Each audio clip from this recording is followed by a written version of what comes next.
Hey, Kinsey, and welcome back to Remember What the Lord Has Done. Now, you're going to have to forgive the hair. It's all over the place, and I'm leaning into it. Kind of got the crazy going on, and I don't hate it. Last time we were looking the Psalms of First Samuel. And again, the reason for that is we've been watching David's flight and how that goes. We're going to be looking at one more Psalm today, Psalm 18, but we're also going to finish off First Samuel. And we'll see a lot here. So we're going to look at the contacting of Samuel via a witch from Endor. So Saul is going to be contacting Samuel through a witch. Not a great idea. We'll also look at David's time among the Philistines. So again, if you remembered, he was pretending to be on the Philistine side, really. So we'll see a little bit more about that. And God delivers him from a crazy scenario of fighting his allies. So we'll look at that, and then we'll look at the destruction of the Amalekites, and then finally Saul's death. And then again, like I said, that Psalm of remembrance. So this puts us 1 Samuel 28 through 31, and then we'll finish off with Psalm 18. But again, 1 Samuel 28 is where we're starting off. So chapter 28. In those days, the Philistines gathered their forces to fight against Israel. Achish said to David, "You must understand that you and your men will accompany me in the army." David said, "Then you will see for yourself what your servant can do." Achish replied, "Very well, I will make you my bodyguard for life." Now Samuel was dead, and all Israel had mourned for him and buried him in his own town at Ramah. Saul had expelled the mediums and spiritists from the land. The Philistines assembled and came and set up camp at Shunem, while Saul gathered all the Israelites and set up camp at Gilboa. When Saul saw the Philistine army, he was afraid. Terror filled his heart. He inquired of the Lord, but the Lord did not answer him by dreams or Urim or prophets. Saul then said to his attendants, "Find me a woman who is a medium, so I may go and inquire of her." "There is one in Endor," they replied. So Saul disguised himself, putting on other clothes, and at night he and his 2 men went to the woman. "Consult a spirit for me," he said, "and bring up for me the one I name." But the woman said to him, "Surely you know what Saul has done. He has cut off the mediums and spiritists from the land. Why have you set a trap for my life to bring about my death?" Saul swore to her by the Lord, "As surely as the Lord lives, you will not be punished for this." Then the woman asked, "Whom shall I bring up for you?" "Bring up Samuel," he said. When the woman saw Samuel, she cried out at the top of her voice and said to Saul, "Why have you deceived me? You are Saul." The king said to her, "Don't be afraid. What do you see?" The woman said, "I see a spirit coming up out of the ground." "What does he look like?" he asked. "An old man wearing a robe is coming up," she said. Then Saul knew it was Samuel, and he bowed down and prostrated himself with his face to the ground. Samuel said to Saul, "Why did you disturb me by bringing me up?" "I'm in great distress," Saul said. "The Philistines are fighting against me, and God has turned away from me. He no longer answers me, either by prophets or by dreams, so I have called on you to tell me what to do." Samuel said, "Why do you consult me now that the Lord has turned away from you and become your enemy? The Lord has done what he predicted through me. The Lord has torn the kingdom out of your hands and given it to one of your neighbors, to David. Because you did not obey the Lord or carry out his fierce wrath against the Amalekites, the Lord has done this to you today. The Lord will hand over both Israel and you to the Philistines, and tomorrow you and your sons will be with me. The Lord will also hand over the army of Israel to the Philistines." Immediately, Saul fell full length on the ground, filled with fear because of Samuel's words. His strength was gone, for he had eaten nothing all that day and night. When the woman came to Saul and saw that he was greatly shaken, she said, "Look, your maidservant has obeyed you. I took my life in my hands and did what you told me to do. Now please listen to your servant, and let me give you some food so that you may eat and have the strength to go on your way." But he refused and said, "I will not eat." But his men joined the woman in urging him, and he listened to them. He got up from the ground and sat on the couch. The woman had a fattened calf at the house, which she butchered at once. She took some flour, kneaded it, and baked bread without yeast. Then she set it before Saul and his men, and they ate. That same night they got up and left. Chapter 29. The Philistines gathered all their forces at Aphek, and Israel camped by the spring in Jezreel. As the Philistine rulers marched with their units of hundreds and thousands, David and his men were marching at the rear with Achish. The commanders of the Philistines asked, "What about these Hebrews?" Achish replied, "Is this not David, who was an officer of Saul, king of Israel? He has already been with me for over a year, and from the day he left Saul until now I have found no fault in him." But the Philistine commanders were angry with him and said, "Send the man back that he may return to the place you assigned him. He must not go with us into battle, or he will turn against us during the fighting. How better could he regain his master's favor than by taking the heads of our own men? Isn't this the David they sang about in their dances? Saul has slain his thousands, and David his tens of thousands. So Achish called David and said to him, As surely as the Lord lives, you have been reliable, and I would be pleased to have you serve with me in the army. From the day you came until now, I have found no fault in you. But the rulers don't approve of you. Turn back and go in peace, and do nothing to displease the Philistine rulers. But what have I done? Asked David. What have you found against your servant from the day I came to you until now? Why can't I go and fight against the enemies of my lord the king? Achish answered, I know that you have been as pleasing in my eyes as an angel of God. Nevertheless, the Philistine commanders have said he must not go with us to battle. Now get up early, along with your master's servants who have come with you, and leave in the morning as soon as it is light. So David and his men got up early in the morning to go back to the land of the Philistines, and the Philistines went up to Jezreel. Chapter 30. David and his men reached Ziklag on the third day. Now the Amalekites had raided the Negev and Ziklag. They attacked Ziklag and burned it, and had taken captive the women and all who were in it, both young and old. They killed none of them, but carried them off as they went on their way. When David and his men came to Ziklag, they found it destroyed by fire, and their wives and sons and daughters taken captive. So David and his men wept aloud until they had no strength left to weep. David's two wives had been captured, Ahinoam of Jezreel and Abigail, the widow of Nabal of Carmel. David was greatly distressed because the men were talking of stoning him. Each one was bitter in spirit because of his sons and daughters. But David found the strength in the Lord his God. Then David said to Abiathar the priest, the son of Ahimelech, Bring me the ephod. Abiathar brought it to him, and David inquired of the Lord, Shall I pursue this raiding party? Will I overtake them? Pursue them, he answered. You will certainly overtake them and succeed in the rescue. David and the 600 men with him came to the Bezor ravine, where some stayed behind, for 200 men were too exhausted to cross the ravine, but David and 400 men continued the pursuit. They found an Egyptian in the field and brought him to David. They gave him water to drink and food to eat, part of a cake of pressed figs and 2 cakes of raisins. He ate and was revived, for he had not eaten any food or drunk any water for 3 days and 3 nights. David asked him, To whom do you belong, and where do you come from? He said, I am an Egyptian, the slave of an Amalekite. My master abandoned me when I became ill 3 days ago. We raided the Negev and the Kerethites and the territory belonging to Judah and the Negev of Caleb, and we burned Ziklag. David asked him, Can you lead me down to this raiding party? He answered, Swear to me before God that you will not kill me or hand me over to my master, and I will take you down to them. He led David down, and there they were, scattered over the countryside, eating, drinking, and reveling, because of the great amount of plunder they had taken from the land of the Philistines and from Judah.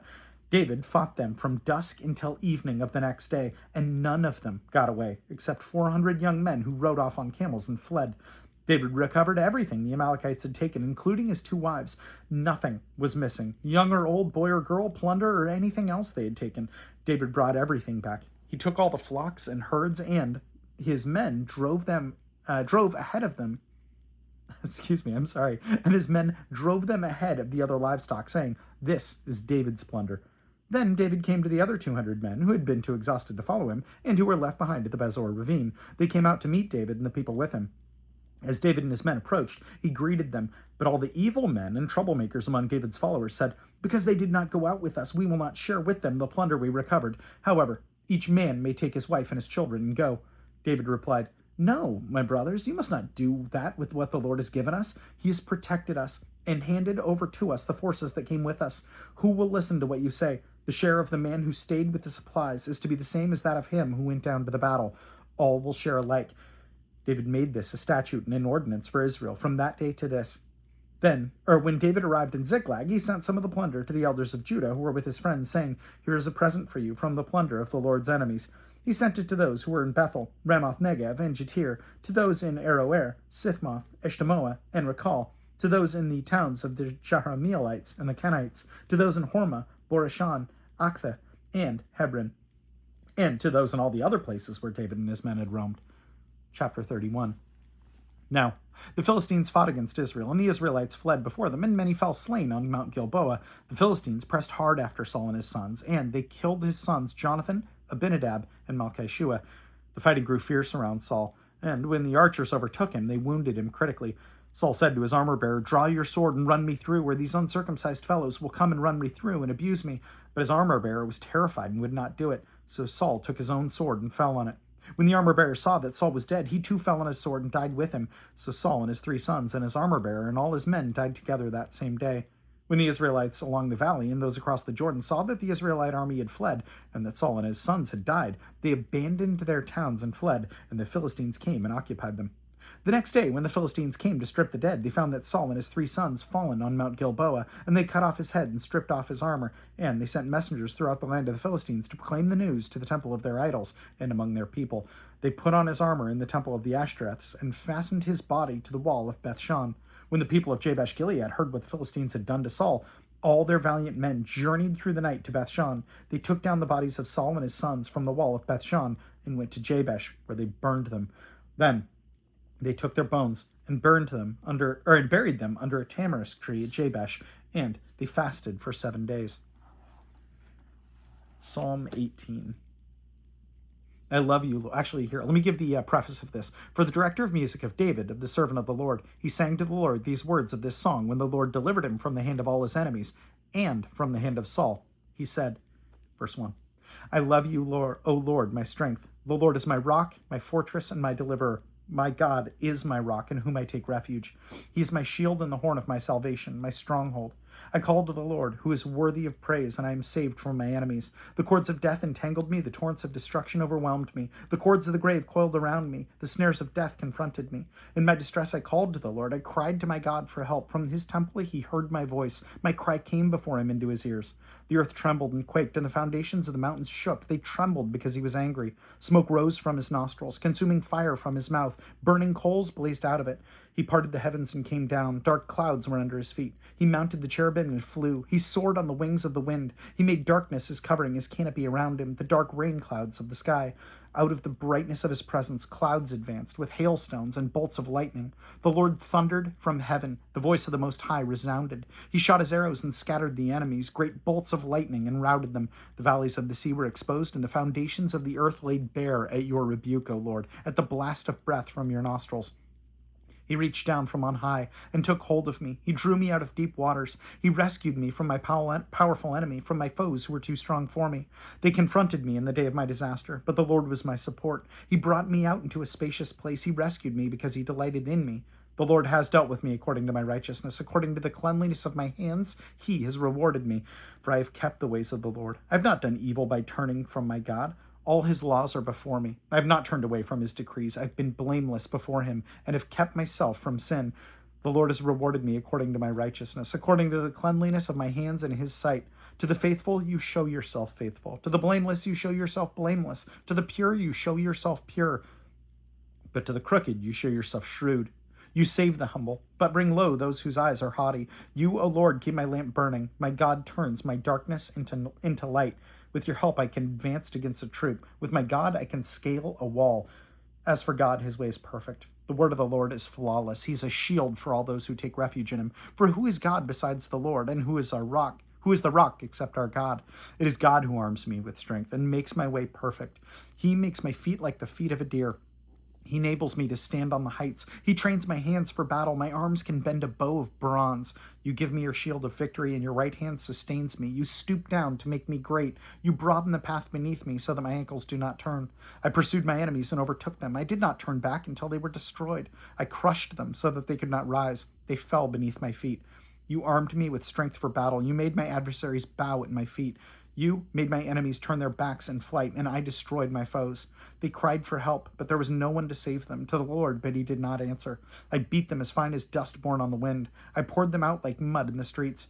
You have delivered me from the attacks of the peoples, and you have made me the head of nations. People I do not know are subject to me. As soon as they hear me, they obey me. Foreigners cringe before me. They all lose heart. They come trembling from their strongholds. The Lord lives. Praise be to my rock. Exalted be God, my Savior.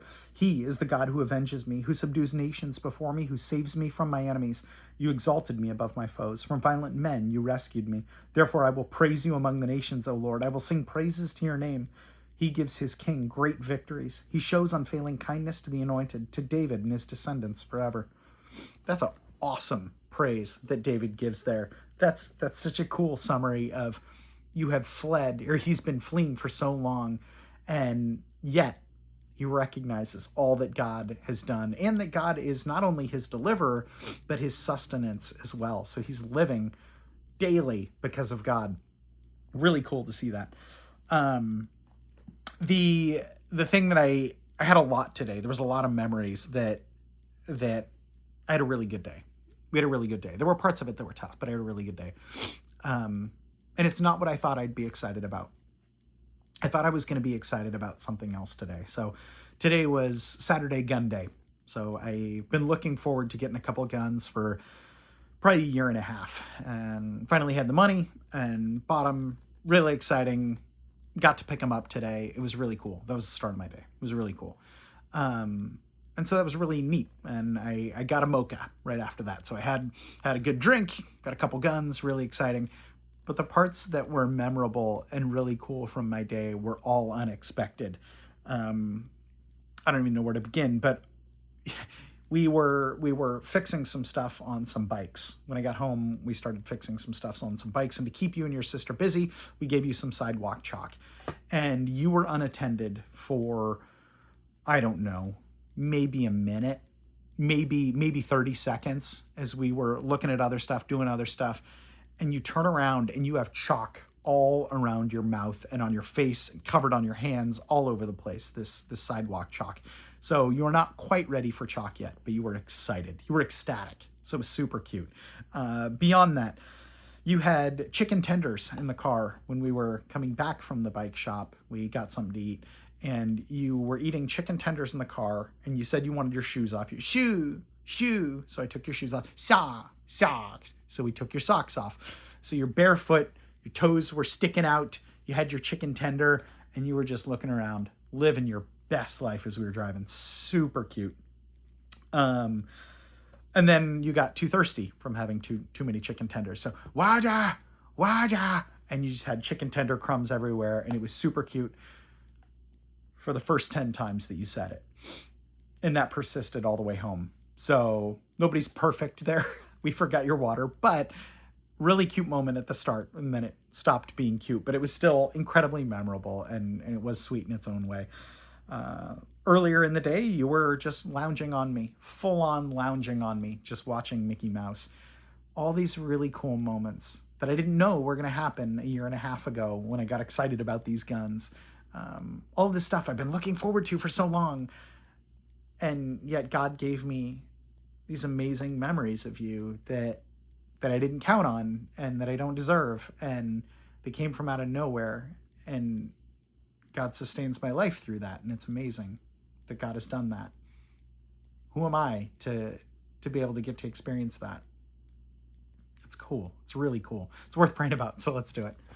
God, I thank you for Kinsey. You've given me some amazing moments that I don't deserve, that you've just given me. God, I thank you for these incredible moments, the moments that I couldn't create, Lord, that you just let happen spontaneously, the moments that matter, and these moments that are incredibly beautiful. God, I thank you for. God, may she pursue you. May she pursue you as you pursue her heart. God, I thank you so much for Kinsey. May she do great things for your kingdom and be obedient and loving to you and to your people. And in Jesus' name we pray. Amen. Well, Kinsey, I love you. I appreciate you. And I will plan on seeing you tomorrow. Have a good one.